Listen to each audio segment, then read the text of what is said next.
Before we begin this course on early British or English literature, let's talk a little bit about what old literature is. Most of you are afraid of old literature. Modern literature is easy. Modern literature sounds like the way we talk. But old literature sounds differently. And those differences are not just because the vocabulary is different. Oh, I think there's airplanes flying over my house. It sounds like we're being invaded. The old literature is made up of patterns, and we call these patterns conventions. Now, each period, like fashion, chooses what it likes and dislikes. And these conventions are associated with rhetoric. And rhetoric at this period is the rules or prescriptions for good writing. You'll always see the term eloquence in poetry and prose at this period. Now, once you understand the conventions, both in terms of content and also form, reading Old English will be easy because you'll approach the text with certain expectations. So let's get a taste of what to expect by looking at Shakespeare's most famous sonnet. Sonnet 18. Shall I compare thee to a summer's day? Thou art more lovely and more temperate. Rough winds do shake the darling buds of May, and summer's lease hath all too short a date. Sometime too hot the eye of heaven shines, and often is his gold complexion dimmed. And every fair from fair sometimes declines, by chance or nature's changing course untrimmed. But thy internal summer shall not fade, nor lose possession of that fair thou owest. Nor shall death brag thou wanderest in his shade, when in eternal lines to time thou growest. So long as men can breathe or eyes can see, so long lives this, and this gives life to thee. Super famous, right? And you have an idea of what the content is about, and that's how most of you have approached literature and poetry before. Shall I compare thee to a summer's day? That first line, what does that mean? It means that he's about to use comparisons. And what is a comparison? A comparison is an example of poetic language. It's a trope, and this trope in this case would be the simile. You, the person he loves, and we'll talk about the complications of that you when we actually look at Shakespeare's sonnets, but that you, the person you love, is like the summer. But what's the problem with the summer? Summer's lease hath all too short a date. Summer doesn't last, right? Winter comes. But what does the poet promise? He promises that the person he loves, that you, will not be diminished by an oncoming winter. In other words, by aging. How can he make her or him, the person he loves, the person you love, how can you make the person you love stop the flow of time? Well, that's what poetry is. It's all found in the final volta. The volta is the rhymed couplets at the end of the sonnet.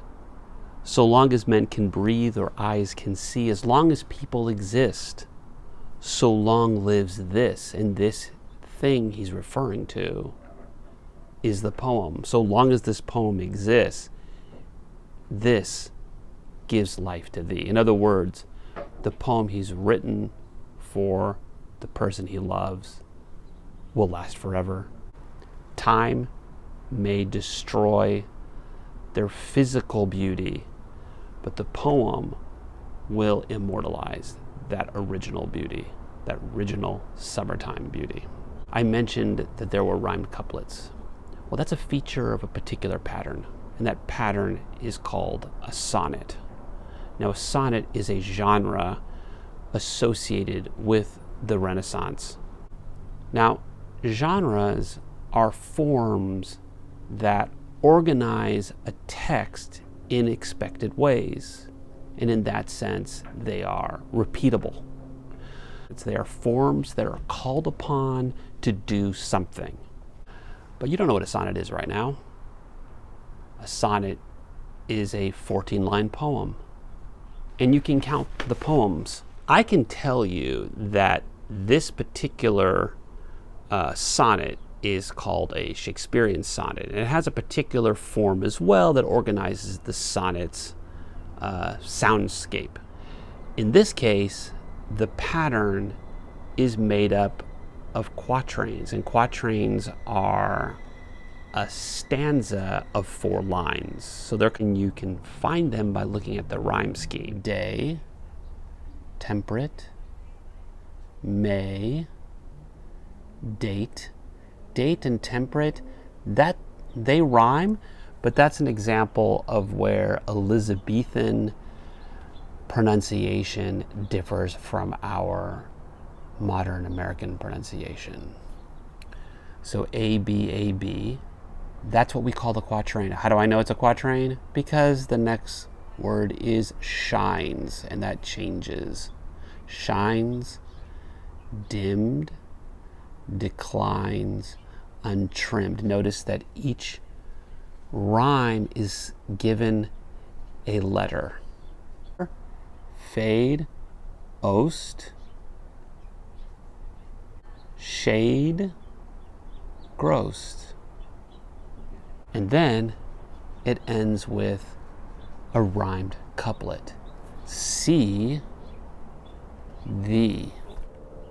The evocation of summertime introduces us to another pattern, and this is called a commonplace or topos. Now, a commonplace or topos is a theme, an idea, a setting, or an image that is repeated over and over again throughout a period.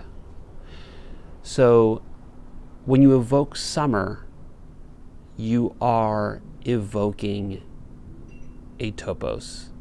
And that topos is what we call the locus amoenus, which means the pleasing place. Whenever you see a poem about the birds and the bees and the flowers and the trees and the springtime, that's the locus amoenus. Don't be surprised when you run into these images. A topos supplies repeatable ideas. Older conventional literature is all about reworking the same themes in different ways, okay? It's looking for novelty in what is already been said. Does that make any sense? You're looking for pleasure through expectations that may be changed a little, turned a little. Now, there's another repeatable element, and this is the part that makes old literature feel different from modern literature, and this is usually where the problems come about, and that is what we call figures of rhetorics, or we also call them the flowers of rhetoric, or colors. Let me show you a couple of these figures. Figures are particular patterns of language that stylistically transform our more natural uses of language in prescribed ways. Let me show you a few. These are figures of repetition. Ploki is a simple repetition of a word or phrase separated with words in between. These are real things. Shakespeare knew these things. More and more. Another example of ploki, fair and fair. Now, if you add the fair on line 10, then this fair and this fair and this fair become traductio. And traductio is where you repeat words across multiple lines. Let's find another example where ploki becomes complicated. Lives and life. And that repetition of the root of the word is what we call polyptoton. We see another example of polyptoton with traductio. summers, summers, and then we have summer. There is also repetition along the edges of the lines. And. We call this an anaphor. It's the repetition of a word or phrase at the beginning of the line. Nor and nor. And finally, so long, so long. There's another figure that is ornamental here, but will be essential to Old English when we learn Old English meter. It's called alliteration. And what that is the repetition of a consonant sound. Chance and changing. Alliteration spreads out throughout the poem. And this is a sort of Middle English influence on poetry. Shall, get shake, get short, get shines, get shall, and shade. Where's my, there is another shall right there. That was 9. Shall. All of this adds color to a poem. And does it relate to meaning? Who's to say? That's the purpose of interpretation. The colors and the flowers and the figures, those signal something deep within you, that poetry is happening. And I call these sounds audio special effects. And for an Elizabethan audience at this time, they were essential. Poetry could not sound like normal language. So today's poems, the kind of poem perhaps you write in your own diary, would not be considered poetry in those days. That kind of poetry that we write would have sounded just boring to them. Now, there's another expectation you should look at. It's how you transform the normal word order of English into a poetic word order. We call this poetic inverted syntax. Remember, English has a particular word order: subject, predicate, that's verb, and object. Now, they picked up something from Latin, which allows you to put words in any order along the sentence because the endings tell you what the function is for the word. The inverted syntax is here. Sometimes too hot, the eye of heaven shines. And you can see that sometimes too hot is the adverb, eye of heaven is the noun, and shines is the verb. In normal conventional English, the line would be sometimes the eye of heaven shines too hot. But for Shakespeare, that's not poetic enough. Part of that reason is we have to take into account the next pattern, which is meter.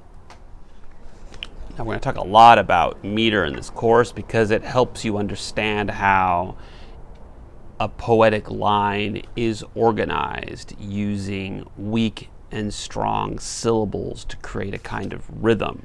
But just let's go for the most basic one. So long as men can breathe or eyes can see. And could you hear a little pause between breathe and or? That little pause is called a caesura. You can hear the caesura as well in the final one. So long lives this, and this gives life to thee. So now let's put it all together and listen to the poem. Sonnet 18. Shall I compare thee to a summer's day? Thou art more lovely and more temperate. Rough winds do shake the darling buds of May, and summer's lease hath all too short a date. Sometime too hot the eye of heaven shines, and often is his gold complexion dimmed.